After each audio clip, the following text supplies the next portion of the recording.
What's happening, guys, and welcome back to the channel. And finally, the international break is over. No more international football until March, and the Premier League can resume.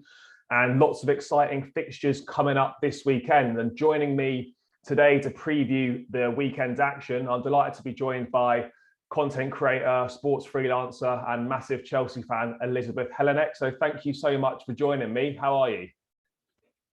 Hey, thanks so much for having me on the channel.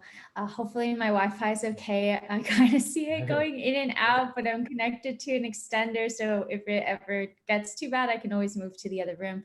But yeah, I'm doing good. How are you? Yeah, great. Thanks. Delighted to have you here and looking forward to getting stuck right into it. But let's get into it then. The first game of the weekend sees obviously our team Chelsea travelling to the King Power Stadium to take on Leicester City in the lunchtime kickoff. This is going to be a difficult game. Obviously, a lot's happened since we last visited Leicester. Unfortunately, that was Frank Lampard's last game in charge, ultimately, when we lost 2-0 back in January. But, you know, we've won a Champions League since then. Leicester have won an FA Cup. How do you see this game going? Obviously, we're sitting top of the table, been a great start to the season. Leicester have been slightly inconsistent, but they can pull a result out the bag and they've got some dangerous players. So, yeah, what are you expecting from this game? Yeah, like you said, I think it's going to be maybe quite a difficult game. I feel like Leicester is never straightforward, especially away. Their fans are just so incredible. We've seen that we've had so much history between us and Leicester recently in the FA Cup, and then after when we beat them at Stamford Bridge, when it was like the first game that fans were really allowed back in the stadium, I think. So I feel like, it's kind of been 50-50 between both teams. And the thing for Chelsea is that I don't think it's so favorable that we're playing like the lunchtime kickoff right after an international break, because it's like the least amount of time possible that you have to prepare. We had so many players go out on international duty, but I'm hoping that we'll be able to get a result. Yeah, I mean, I don't think we haven't won at Leicester since the Antonio Conte days, so back in 2017. So it's been a tough ground for us to go to. Obviously, we've had injuries. It looks like Lukaku, obviously, at time of recording, he's back in training. Depends. It's undecided if he's going to make the matchday squad, but I'd imagine if he's fit, he's probably going to start on the bench. That front three is always kind of a contentious point throughout this season. Like, which combination do we go with? What would you go with? I mean, I'd love to see Callum Hudson-Odoi continue on that left-hand side. I think since he's played in that position, you know, he's created obviously the most chances in the Premier League for Chelsea, and he's had very limited game time in his favourite position. I'd probably go with Kai Havertz, and if he's fit, Mason Mount. I think Christian Pulisic probably at this point in time in his fit, where he's at with his fitness, is probably better suited to being an impact sub. What sort of front three would you go with, presuming that Lukaku's probably not going to start? Yeah, so I think Lukaku isn't ready yet. I haven't heard any updates as of today. It's Wednesday night. If anybody's curious what time we're recording, so maybe we'll know more in the next day or two regarding his fitness, Timo Werner's fitness as well. I think Callum is probably the person that is most nailed on to start, because he didn't go on international duty. That was kind of like a whole drama that he didn't go with the under 21 England squad. So he's had 2 weeks really to train under Thomas Tuchel. So I think that Callum's going to start. I think Kai Havertz is going to start in Lukaku's absence, and hopefully he can start getting some chemistry as well with the players, because we're kind of seeing more or less the same front three because we have had so many injuries for our attacking players. And then I think that we'll probably see Mason Mount start. I'd be surprised if he didn't. We've kind of seen Mason Mount and Hakeem Ziyech alternating in that third role, mainly because Mason hasn't been super fit. He's been out injured, so we could potentially, or not injured, but he had like a, I don't know, like he had his wisdom. So yeah, it's some dental surgery. Yeah. Yeah. So injury in the mouth, I guess. But anyway, so we could potentially see Ziyech come in depending. I think that that's maybe the one that I'm not as sure about.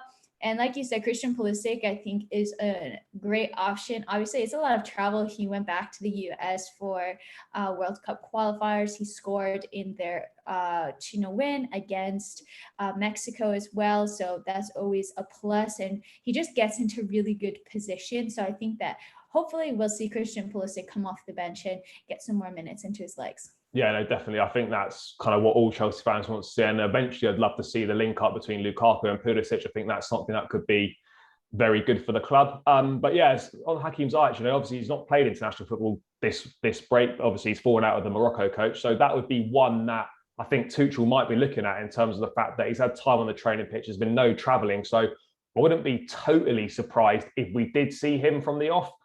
In terms of the midfield makeup, though, again, Kovacic, one of our star performers this season, is still injured. Jorginho and Kante are arguably first choice. But I mean, for me, I'm a massive fan of Ruben Loftus-Cheek. I think this would be a perfect game for him. I don't think he's done anything wrong in the minutes he's played, the games he's played. I mean, Tuchel saying he's, after the Malmo game, that he's very talented, etc., and then ends up on the bench for the next game. I mean, I don't know what else he needs to do to get a start, but I think this would be a perfect game for him. I mean, someone like Jorginho, I'd say he'd be more suited to Juventus in the week. I think European football probably suits him better in that way that he controls the game. And I'd love to see kind of a double six with Kante and Loftus-Cheek in there. I think that could really help us out. How do you think the midfield's going to be set up? Because that's another area where there's a lot of options. Yeah, it's really a tough one. I'm glad I'm not the one with this problem because there's just so many players and you have so many games to think about, like you mentioned. And it's just taking into account the players that have gone on international duty, the travel, the fatigue, and also looking ahead to the game midweek versus Juventus, like you mentioned. So it'll be interesting to see who plays. Ruben hasn't been starting that many games under Tuchel, and I think it's more precautionary because he has been so injury prone in the past. He probably doesn't want to put him in too fast. I could see him starting this game, but I think my gut is telling me it's going to be Jorginho and Conte because they just have the experience, and like you said, the record against Leicester hasn't been great recently. We could really use a win.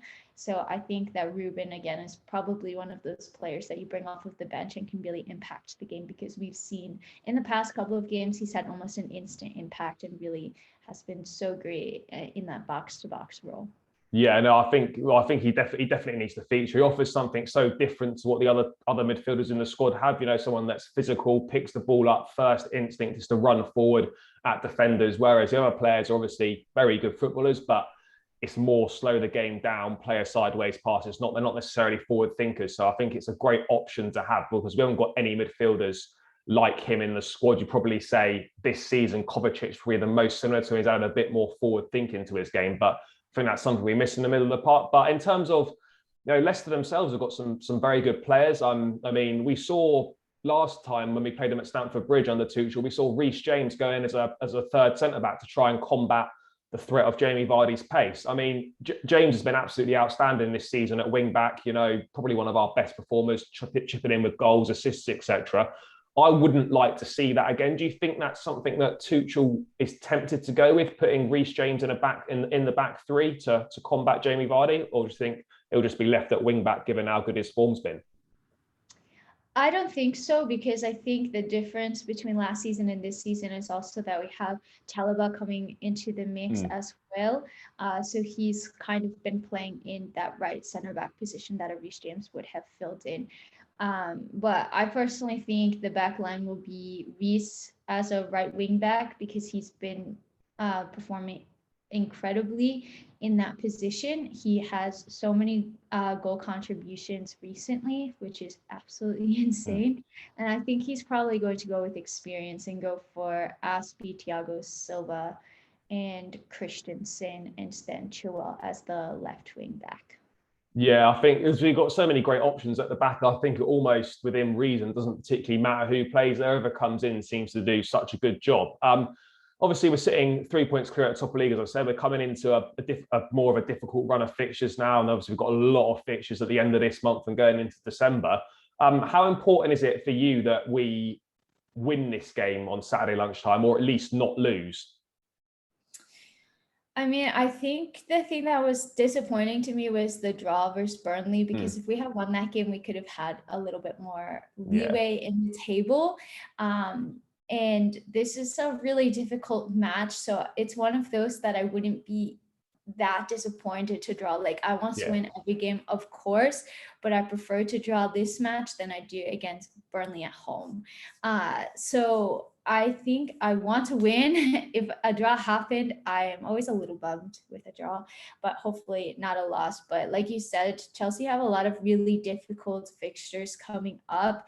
And in order to win the Premier League, you need to win those difficult fixtures as well. So it's really going to be key to rotate players to try to avoid injuries, because we're going to be playing every 3-4 days now, which is insane.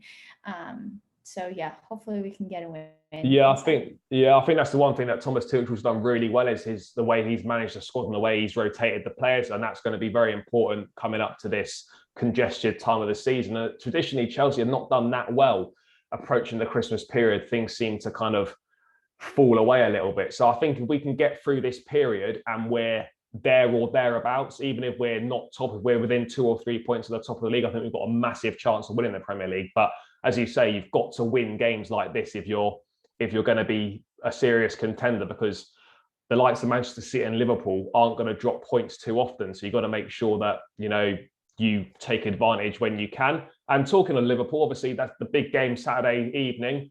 Liverpool hosting Arsenal. Obviously, Liverpool started the season very well, lost last time out against West Ham, and Arsenal, remarkably, after their poor start to the season, losing the first 3 on the spin, have kind of found a little bit of form. I don't think they've lost in their last 8 games. A great win at Leicester last time out, and they're only a couple of points off the top 4 as well. So just a quick thing on Arsenal. How impressed are you with kind of the resurgence they've had since that poor start to the season? And they kind of, I feel they're benefiting from having no European football, and they can kind of just solely concentrate on the league.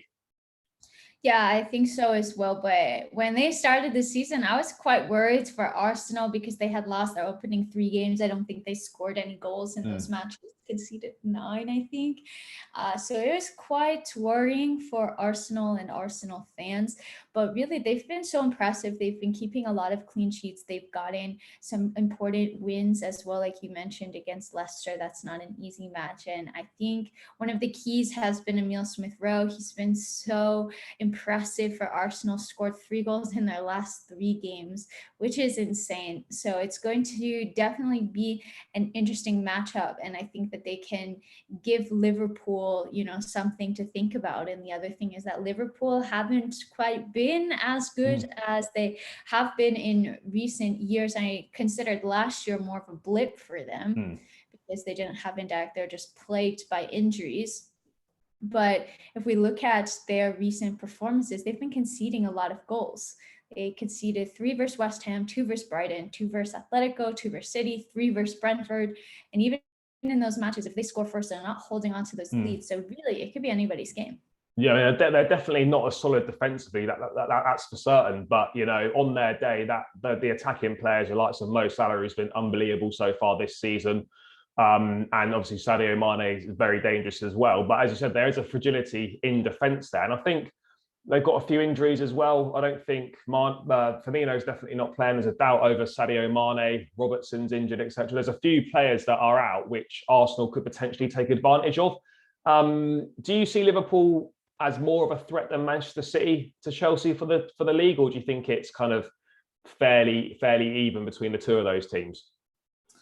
That's an interesting question. I mean, I think if I'm looking at performances, both teams really have had their slip-ups. But I think about last season where City didn't have an amazing start to the season, and then they went on to go into an incredible streak and went on to win the Premier League. So I think the thing with City is that you can never count them out because they're just so insane. I think that they have a very strong attack and a very strong defense. And Liverpool, I feel like they have an incredible attack, but the defense just hasn't really sorted itself out yet this season. It's still pretty early on in the season, so that's not to say that it can't. But if I'm thinking right now, I think City is more of a potential contender. They're all contenders, obviously, Yeah. but the one that I'm more worried about. Yeah, no, I think I'd agree with that. Liverpool, for me, Liverpool need to win this game against Arsenal, because I don't think winning the league this season, I think the three contenders, ourselves, City and Liverpool, you're not going to be able to afford to drop too many points this season and lose too many games. And already Liverpool are on the back of a 2-2 draw against Brighton, where they were 2 goals up, and a loss at West Ham. To not pick up 3 points against Arsenal this weekend, and that's suddenly going 3 games in the league without a win. And you don't really want to be doing that, particularly coming into this stage of the season. So I feel, this for Liverpool is definitely very important for them to win, kind of more so than for Arsenal. But obviously, moving on to Manchester City, we just touched on them. They host Everton on Sunday lunchtime. Obviously, last time out, the surprise defeat to Crystal Palace at the Etihad. I suppose it's vital for their aspirations that they win against Everton and get their league campaign back on track. Yeah, I was quite surprised about that defeat to Crystal Palace. I mean, another Chelsea guy, Conor Gallagher, had an amazing game, goal and assist, I believe, and he's been superb for Palace. But that's the thing. I feel like each team has kind of had these shock games where they've dropped points. Everton have had really like a yo-yo season as well. So I think it could go either way, but I do expect City to come out on top in that game. Yeah, I think, I mean, you can't rule Everton out. Yes, their form's been quite poor in the last few games, but obviously we've seen them go to the likes of Old Trafford and pick up a result. They're definitely capable of going to City and getting a result, but I just feel, with the players they've got out injured, they've not played well recently. I just think it's going to be probably too much for them. And moving to the red side of Manchester, who, quite frankly, are in massive problems. Manchester United, 6th place in the league at the moment. Manager under all sorts of pressure.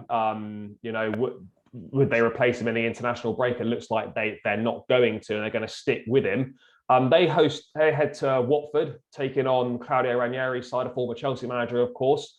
This game for Ole Gunnar Solskjaer is must win, isn't it?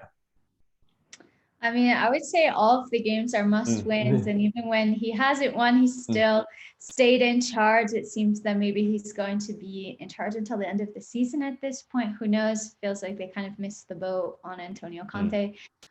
So I think that it's going to be really important for him to be able to inspire this side, because I feel like they've been missing that. It's really felt like their wins or even draws that they've gotten have been down to individual brilliance, either from Ronaldo at one end of the pitch or De Gea at the other end of the pitch.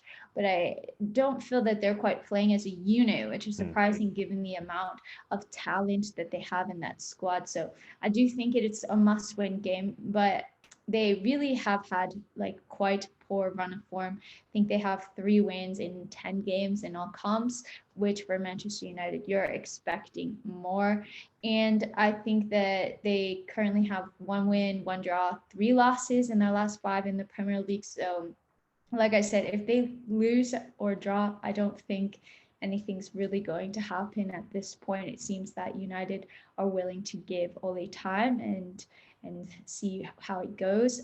But for them and their top 4 hopes, I do think it is a must-win game. Yeah, 100%. As you say, I think if they were going to remove him, now was a perfect time for them to do it. 2 weeks to bring a new manager in. They've not done it. I don't feel that, they lose to Watford. They've got three games in 7 days, basically. They then play Villarreal away in the midweek, and then they've obviously got Chelsea away the following weekend.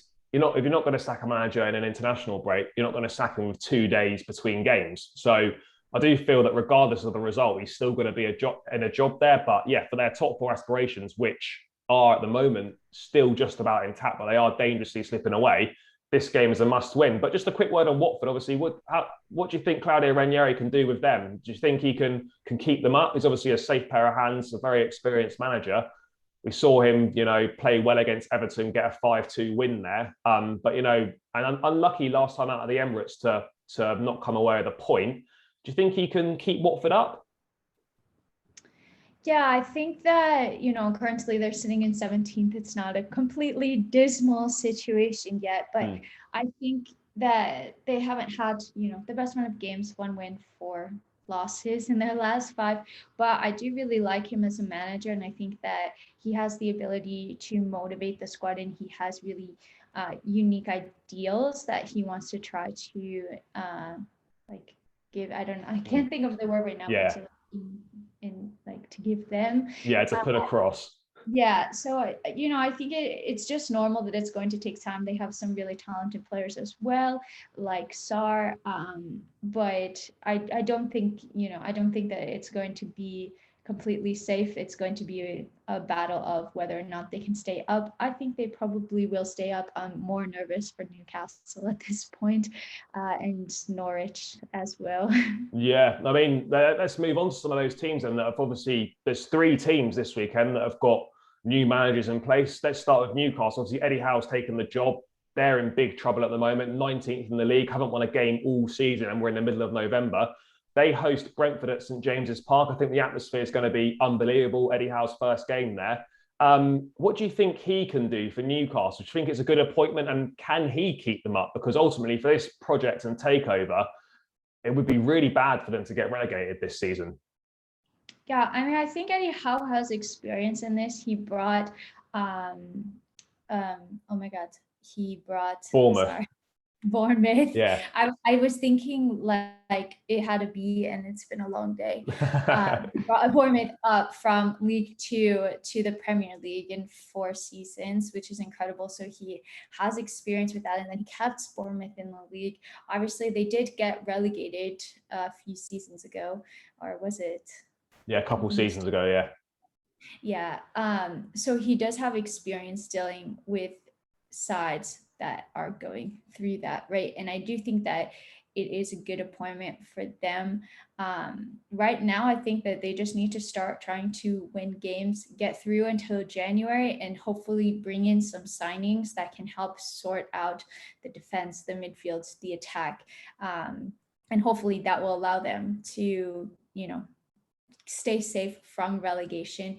Brentford is a good place to do it. I mean, to play Brentford is a good time to do it, to get their first win of the season. Brentford have had a really strong start to the Premier League season, but I think this Newcastle side at St James's Park could have a lot of energy and enthusiasm and really rally their team to hopefully get their first win. And those are the types of games that they need to be targeting wins. Yeah, they need to be winning this game.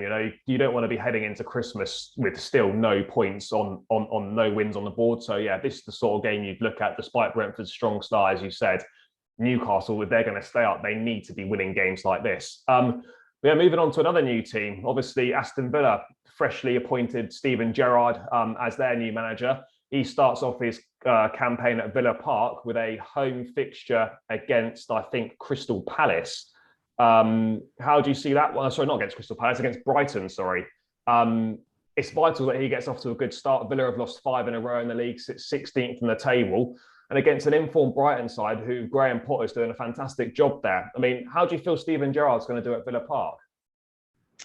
Well, to be honest with you, I haven't really followed him at Rangers all that much, so I'm not quite aware of his management styles or how he's going to play. But I do think that he's done it right in the fact that he kind of went to a smaller team, gained that experience, and then now he's making his next move up. So I think with any manager, you're going to have kind of like an instant boost. And Steven Gerrard is just so experienced, so I'm sure that he's going to be able to find ways to improve this Villa side. And I actually was surprised that they sacked Dean Smith, because at the start of this season, I thought that they were playing really well when they played against Chelsea, both in the League Cup and in the Premier League. I thought that they were very strong and difficult to break down. So they had quite bad run of form, but I was surprised to see him go. But I think, Steven Gerrard is a good appointment for them. It's a little bit of a risk, but why not? I think that he could have a high risk, high reward.